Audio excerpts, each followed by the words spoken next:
Welcome our YouTube channel GS with आंसू।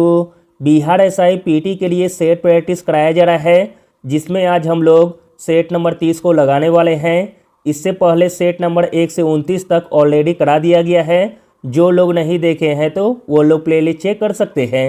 Start करने से पहले आप लोगों से एक ही रिक्वेस्ट है, प्लीज़ वीडियो को लाइक और सेशन ख़त्म होने के बाद किसी भी एक ग्रुप में शेयर जरूर कर दीजिएगा। चलिए शुरू करते हैं और आप लोग भी सोचिएगा अपना आंसर क्या हो सकता है। पहला प्रश्न है, निम्नलिखित में से कौन सा संवैधानिक संशोधन भारत में राष्ट्रीय पिछड़ा वर्ग आयोग के गठन से संबंधित है? भारत में राष्ट्रीय पिछड़ा वर्ग आयोग के गठन से संबंधित है 102वां संविधान संशोधन, ऑप्शन नंबर सी। अगला प्रश्न देखते हैं, इंपॉर्टेंट प्रश्न है, स्वतंत्र भारत का पहला विधि आयोग वर्ष डैश में गठित किया गया था? स्वतंत्र भारत का पहला विधि आयोग गठित किया गया था 1955 में, ऑप्शन नंबर डी।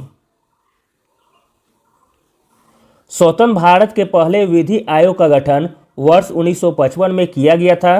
भारत के महान्यायवादी श्री MC शीतलवाड़ इस आयोग के अध्यक्ष थे। अगला प्रश्न देखते हैं, प्रश्न इंपॉर्टेंट है, निम्नलिखित में से किसका उपयोग मच्छरों के जैविक नियंत्रण के लिए किया जा सकता है? मच्छरों के जैविक नियंत्रण के लिए किया जा सकता है गेम्बूसिया का, option number D.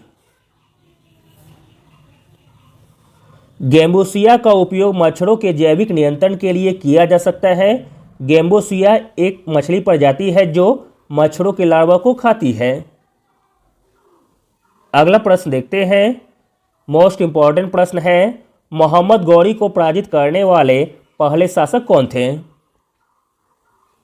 Mohammad Ghori को पराजित करने वाले पहले शासक थे भीम द्वितीय, ऑप्शन नंबर डी। अगला प्रश्न देखते हैं, निम्नलिखित में से किस पारिस्थितिकी तंत्र में बैंथिक क्षेत्र पाया जाता है?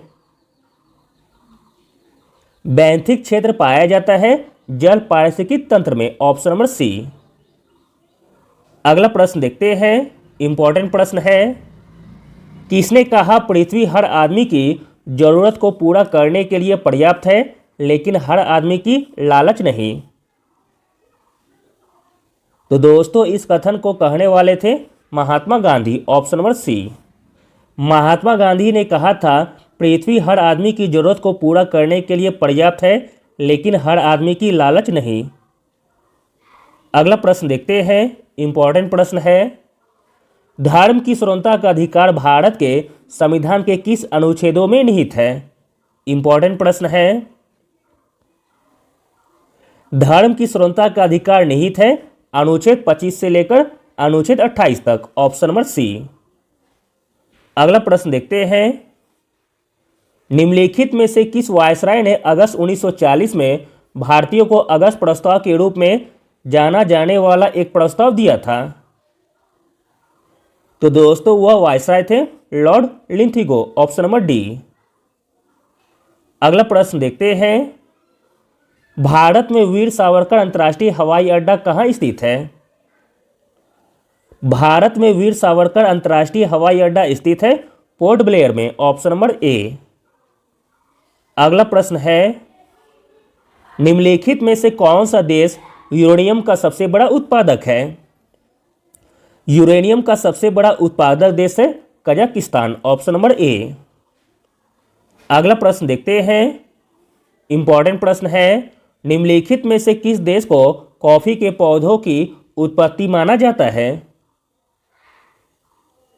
कॉफी के पौधों की उत्पत्ति माना जाता है इथोपिया देश को, ऑप्शन नंबर सी।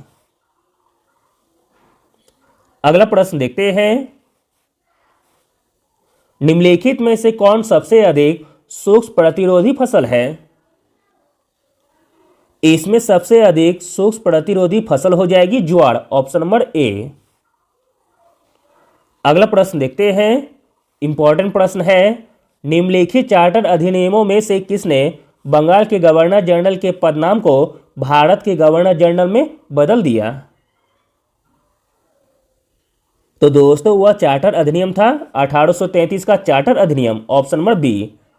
1833 का चार्टर अधिनियम ने बंगाल के गवर्नर जनरल के पदनाम को भारत के गवर्नर जनरल में बदल दिया था। अगला प्रश्न देखते हैं, इंपॉर्टेंट प्रश्न है, जेलेपला दर्रा कहाँ अवस्थित है? तो दोस्तों जेलेपला दर्रा अवस्थित है सिक्किम हिमालय में, ऑप्शन नंबर बी। अगला प्रश्न देखते हैं, पानीपत की तीसरी लड़ाई निम्न में से किन दो के बीच लड़ी गई थी? पानीपत की तीसरी लड़ाई लड़ी गई थी मराठा साम्राज्य और दुर्रानी साम्राज्य के बीच।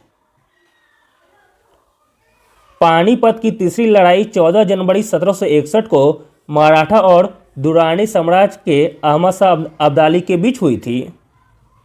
अगला प्रश्न देखते हैं, इंपॉर्टेंट प्रश्न है, निम्नलिखित में से किसे मुगल सम्राट द्वारा बुरहान उल मुल्क की उपाधि दी गई थी? बुरहान उल मुल्क की उपाधि दी गई थी शहादत अली खान को, ऑप्शन नंबर ए। अगला प्रश्न देखते हैं, इंपॉर्टेंट प्रश्न है और पहले पूछा गया है एग्जाम में, निमाड़ी किसकी एक नस्ल है? निमाड़ी एक नस्ल है गाय की, ऑप्शन नंबर सी। अगला प्रश्न देखते हैं, इंपॉर्टेंट प्रश्न है, मुरलेन राष्ट्रीय उद्यान निम्नलिखित में से किस राज्य में स्थित है?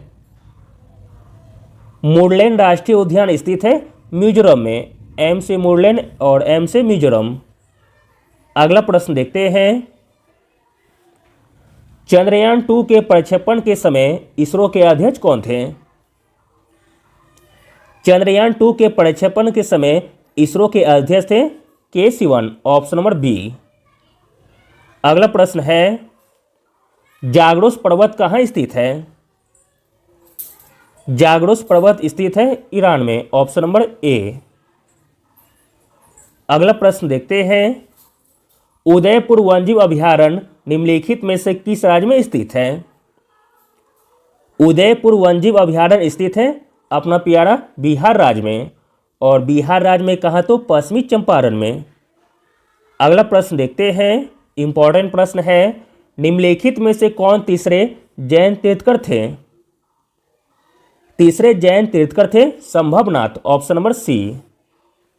अगला प्रश्न देखते हैं, पहला लोकपाल विधेयक संसद में पेश किया गया था?